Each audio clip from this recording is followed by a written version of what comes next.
Welcome to Dark Knight Films Reviews and another action movie night. Tonight, I will be reviewing The Dark Knight, released in 2008. The Dark Knight stars Christian Bale, Michael Caine, Heath Ledger, Gary Oldman, Aaron Eckhart, Maggie Gyllenhaal, Morgan Freeman, Cillian Murphy, Eric Roberts, and Michael Jai White. The Dark Knight was directed by Christopher Nolan. Now, this one was written by Jonathan Nolan and Christopher, based on a story by Christopher Nolan and David S. Goyer.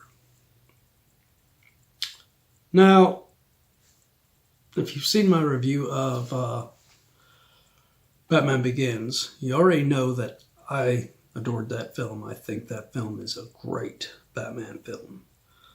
Now, this one brings back Christian Bale as Bruce Wayne / Batman, brings back Michael Caine as Alfred Pennyworth, brings back Gary Oldman as James Gordon, and it brings back Morgan Freeman as Lucius Fox, and plus you have a small bit of a cameo with Cillian Murphy reprising his role as Jonathan Caine / the Scarecrow.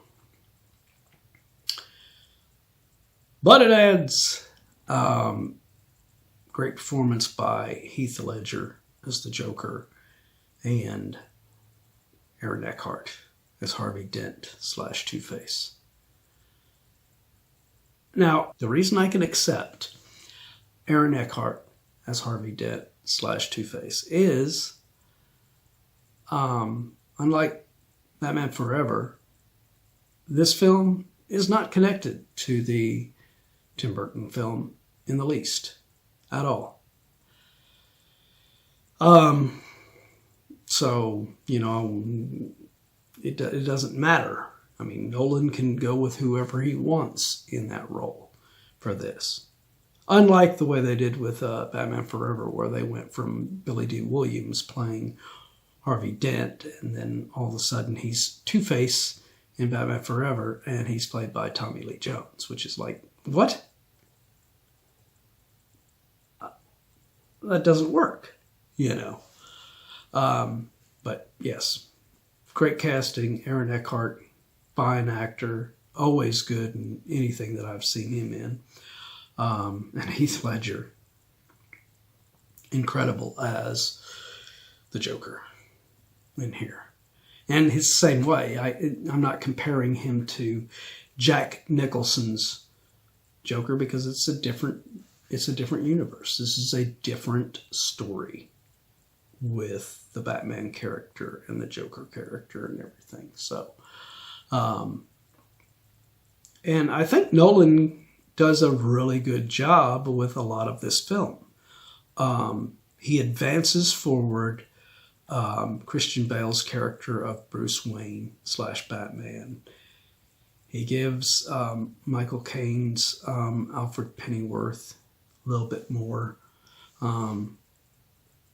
moments in there. He gives Gary Oldman's James Gordon some really good moments in here. One thing that I don't really like about this film is the replacement of Katie Holmes in the role of Rachel Dawes with Maggie Gyllenhaal. Maggie's a good actress. I'm not saying that. But she is not as attractive as Katie Holmes, for one. And I didn't have a problem with Katie Holmes' performance. A lot of people, said that she gave a lackluster performance in Batman Begins. I thought she was fine, and I thought her chemistry with Christian Bale was fine. That's another thing that I heard a lot of people say, was that they had no chemistry. I thought they were fine together. I want to talk about no chemistry. I didn't find any chemistry at all between Christian Bale and Maggie Gyllenhaal's version of Rachel Dawes. I just thought I never fully accepted her in that role. And that is hurtful toward the film, in my opinion. Heath Ledger's Joker is amazing throughout this film. And they really smart, early in the film, they strengthen his character in a great way by putting a badass like Michael Jai White as Gambol in there, in this sequence in which he's playing this bad guy character. And he tries to get tough with Heath Ledger's Joker. And Heath Ledger's Joker ends up killing him. And it just strengthens Heath Ledger in the role because he just took out a total badass in Michael Jai White. So that was a smart move, I thought, in this film. And, normally I would be watching that and I'd be like, what the hell? What the hell did you put Michael Jai White in here and you kill him off like that? But I saw through the genius of why Christopher Nolan did that, because it made Heath Ledger's Joker look like a total badass. And the way he did it was so twisted and cool. And then you have Aaron Eckhart throughout the film playing Harvey Dent, and I just love his performance in here. I thought he did a great job. Again, he is hurt, in my opinion, by the performance of Rachel Dawes, because he has some sequences with her too. And again, just like Christian Bale, I didn't feel that they had very good chemistry in there.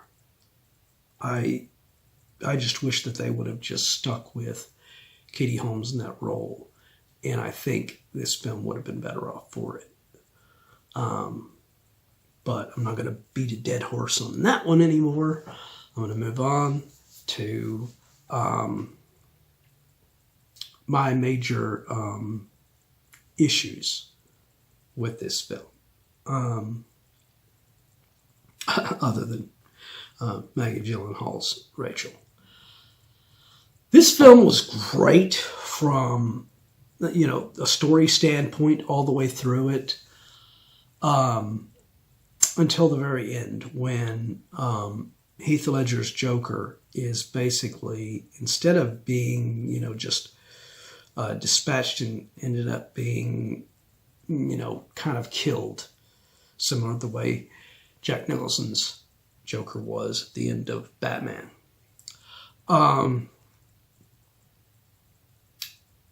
He is just captured and taken away.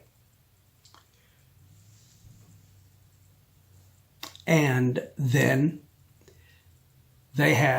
earlier in the film, they had Aaron Eckhart get his face damaged. And to segue into him becoming Two-Face. Now, it's quite different than in the comics, but I didn't have a problem with that, how he was disfigured. What I have a problem with is that by the end of the film, Nolan just threw this big ending where Two-Face, ends up making his move in the final few moments of the film, and Batman ends up killing him off. And I just thought that defeated the purpose of setting him up. I thought he was perfectly set up, Aaron Eckhart was, to be the villain in a third film. And instead, they just waste that great potential by letting the Joker live and having Two-Face die.